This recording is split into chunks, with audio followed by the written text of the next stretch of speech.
స్వామి, శివరాత్రి రోజు చాలామంది జాగారం చేస్తూ ఉంటారు. జాగారం అసలు ఎందుకు చేయాలి? అసలది చేసే విధానం ఏమిటి? జాగారం అంటే మేలుకొని ఉండుట అని అర్థం. ఏదైనా ఒక ప్రత్యేకమైన వ్రతం చేసేటప్పుడు రాత్రిపూట జాగారం చేస్తూ ఉంటారు. అందులో ముఖ్యంగా శివరాత్రి రోజు చేస్తూ ఉంటారు.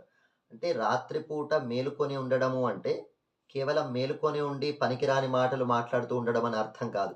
భగవత్ సంబంధమైన కథలు చెప్పుకుంటూ, భగవంతుని భజనలు చేసుకుంటూ, భగవంతుని యొక్క ధ్యానం చేసుకుంటూ, భగవంతుని స్మరణ చేసుకుంటూ ఉంటే ఆ జాగరణ వల్ల అంటే సత్వగుణం మన లోపల పెరుగుతుంది. ఆ సత్వగుణం ఎప్పుడైతే మన లోపల పెరిగిందో సంకల్ప శక్తి పెరుగుతుంది. సంకల్ప శక్తి ఎప్పుడైతే పెరిగిందో జీవితంలో మనం ఉన్నతమైనటువంటి స్థానానికి వెళ్తాము.